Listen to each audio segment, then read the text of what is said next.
सप्रेम जय भीम नमो बुद्धाय। मैं अनिरुद्ध गोडबोले नागपुर से। इस वर्ष हम परम पूज्य डॉक्टर बाबा साहब अम्बेडकर जी की 132वीं जयंती मना रहे हैं। सभी जानते हैं भारतीय संविधान के निर्माता डॉक्टर बाबा साहब अम्बेडकर हैं और इसी संविधान के वजह से भारत का छोटे से छोटा और बड़े से बड़ा आदमी अपने अधिकारों के लिए लड़ सकता है।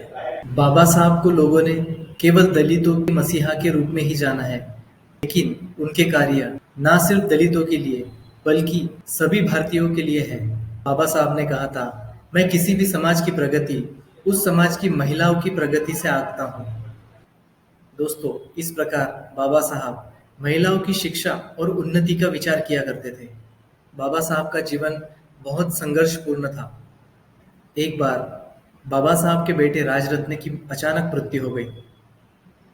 उसी दिन बाबा साहब को प्रथम गोलमेज सम्मेलन के लिए लंदन जाना था।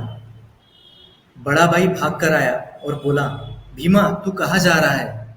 बेटे के आकस्मिक निधन से बाबा साहब स्तब्ध रह गए। फिर भी उन्होंने अगले ही पल अपने आप को संभाला और भाई से कहा, आज अगर मैं लंदन नहीं पहुंचा तो करोड़ दलित और पिछड़ों के अधिकारों की गांधी एंड कंपनी हत्या कर देंगे और मैं अपने एक बेटे के लिए अपने करोड़ों बेटों को नहीं मार सकता। ऐसे थे हमारे बाबा साहब। इसी महान व्यक्तित्व की वजह से बाबा साहब को भारत में ही नहीं बल्कि पूरे विश्व में भारत रत्न, क्रांति सूर्य, बोधिसत्व, महामानव, कायदे पंडित, अर्थतज्ञ इन उपाधियों से संबोधित किया जाता है। और इसी वजह से परम पूज्य डॉक्टर बाबा साहब अम्बेडकर जी की 132वीं जयंती केवल भारत में ही नहीं बल्कि पूरे विश्व में धूमधाम से मनाई गई। इसी 132वीं जयंती के उपलक्ष्य में मैं एक गीत परम पूज्य डॉक्टर बाबा साहब अम्बेडकर जी को अर्पित करना चाहता हूँ।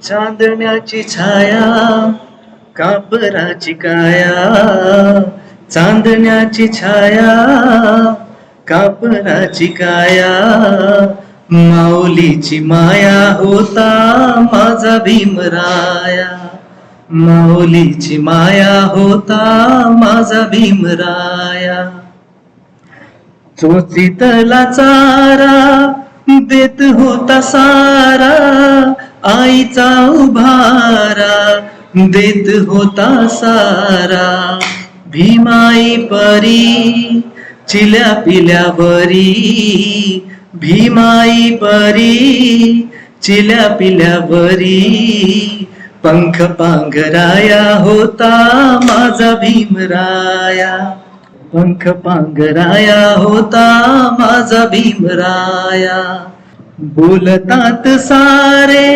विकासाची भाषा, लोपली निराशा ता लोपली निराशा, 7 कोटी मधी विकासाच्या आधी, 7 कोटी मधी विकासाच्या आधी, विकासाचा पाया होता माझा भीमराया, माऊलीची माया होता माझा भीमराया।